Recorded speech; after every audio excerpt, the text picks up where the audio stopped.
नमस्कार, मी संग्राम कसले. आजच्या भागामध्ये आपल्या सर्वांचं स्वागत. आज आपण काळसे धामापूर मार्गावर असणाऱ्या आजगावकर आजी स्टोअर या ठिकाणी आहोत. सिंधुदुर्ग जिल्ह्याचा पर्यटनाचा विचार करता सिंधुदुर्ग जिल्ह्यामध्ये नैसर्गिक साधनसंपत्तीवर आधारित पर्यटनाचा चांगल्या पद्धतीने विकास झालेला आपल्याला पाहायला मिळतो. सिंधुदुर्ग जिल्ह्यामध्ये जी पर्यटन स्थळं आहेत त्या पर्यटन स्थळांचा अशा नैसर्गिक पद्धतीनं विकास होणं हे अत्यंत आवश्यक आहे. आणि त्यासाठी आजगावकर आजी स्टोअर या स्टोअरला तुम्ही भेट देणं हे अत्यंत महत्त्वाचं आहे. कारण या स्टोअरमधील वस्तू या नैसर्गिक साधनसंपत्तीवर आधारित अशा पद्धतीच्या आहेत.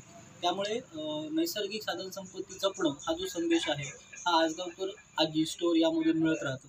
इथे जर तुम्ही आलात तर प्रत्येक गोष्ट तुम्हाला निसर्गाशी संबंधित असणारी दिसून येईल.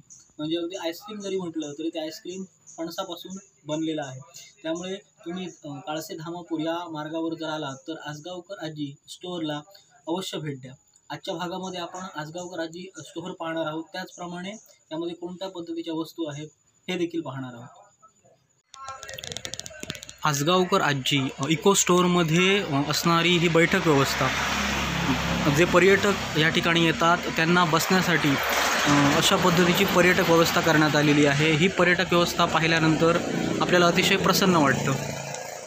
अशा सुंदर पद्धतीची नैसर्गिक पद्धतीची ही बैठक व्यवस्था करण्यात आलेली आहे.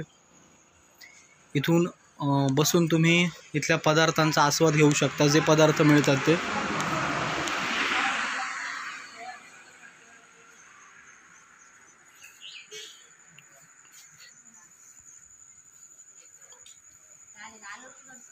आजगावकर आजी स्टोअरचा असणार हा परिसर. पाण्याची व्यवस्था ही अतिशय छान पद्धतीने करण्यात आलेली आहे. मातीच्या भांड्यामध्ये पाणी ठेवण्यात आलेलं आहे की जेणेकरून नैसर्गिक साधनसंपत्तीचा अधिकाधिक चांगल्या पद्धतीने उपयोग करता येईल.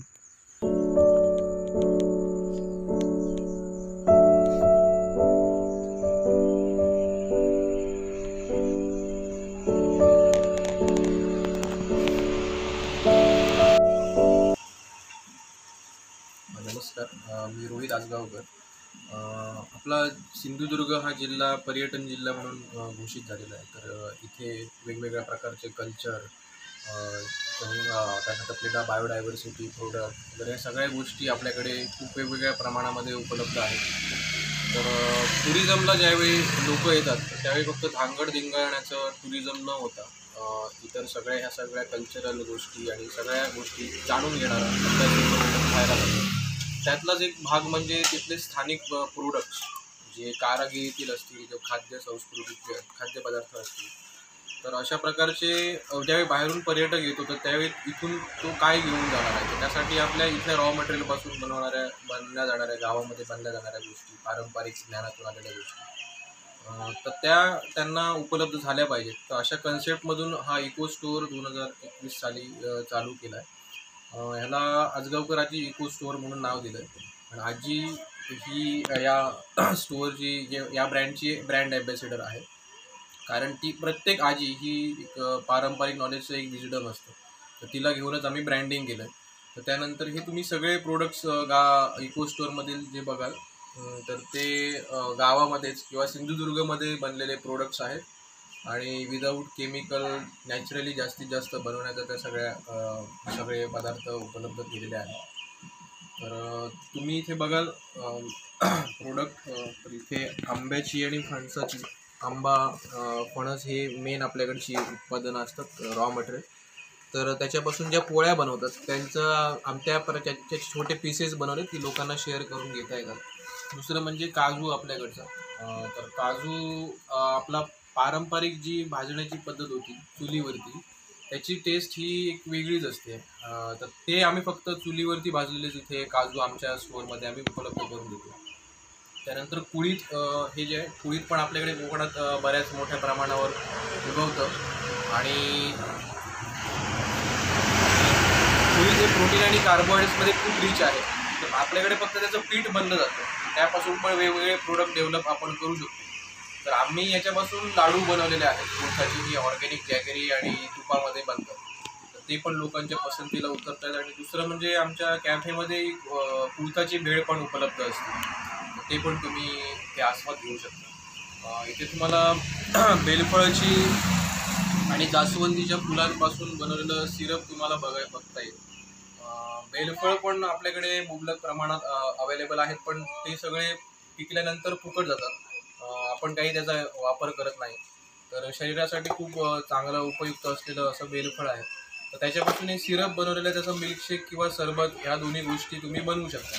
आणि आमच्याकडे त्याचं नॅचरल आईस्क्रीम पण असतात. आमच्याकडे 2 प्रकारचे आईस्क्रीम असतात. एक असतं फणसाचं आणि दुसरं आहे बेलफळाचं.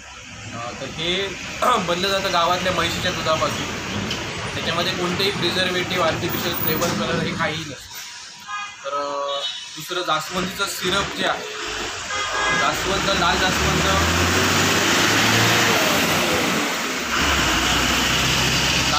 हे केसांसाठी त्याचा जो नॅचरल केमिकल जे आहे लाल कलरचं, ते केसांसाठी खूप उपयुक्त असतं. तर त्याचं एक्स्ट्रॅक्ट काढून आम्ही ते सिरप बनवलेलं आहे आणि त्या त्याचं तुम्ही सरबत बनवून पिऊ शकता. त्यानंतर लोणची पण आमच्याकडे जी अवेलेबल आहेत, कच्च्या फणसाच्या गऱ्यापासून बनवलेलं. त्यानंतर आंबे हळद आणि साधी सेलम हळद. तर ह्यांचं वैशिष्ट्य पण असंच आहे की याच्यामध्ये घाण्यावरचं तेल वापरलं जातं आणि त्याची बनवण्याची पद्धत पण चिनी मातीच्या बरणीमध्ये भरून ठेवलं जातं आणि ते उन्हामध्ये कुकिंगसाठी ठेवलं जातं. अशी पारंपरिक पद्धत होती. तर तशा प्रकारे ती लोणची बनते. हे गणपती पण जे आहे ती रिसायकल मातीपासून बनवलेले आहे. जी गणपतीची मूर्ती आपण विसर्जन करतो, तर ती पुनर्वापर त्याचा करून ती काय गणपतीच्या मूर्त्या बनवलेल्या आहेत. दुसरं म्हणजे इथे कषाय म्हणून हर्बल ड्रिंक दिसतंय.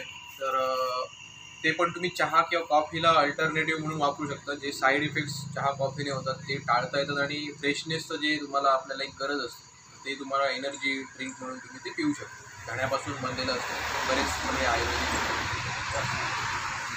त्यानंतर हे व्हर्जिन ऑइल आहे, जे ओल्या नारळाच्या दुधापासून बनवलं जातं. हे पण खूप औषधी असतं. ते इन्फेक्टसाठी वगैरे तुम्ही ते वापरू शकता. त्यानंतर मसाले आहेत पारंपरिक. गरम मसाला आणि फिशच्या करीसाठी जो मसाला वापरतात, तर आमचा जो मसाला आहे तो 15 वर्षापासून आम्ही बनवतो आणि त्याच्यामध्ये ओरिजिनल बॅडगी मिरची वापरली जाते आणि इतर सगळं गरम साहित्य तेलामध्ये भाजून त्यापासून मसाला बनवतो.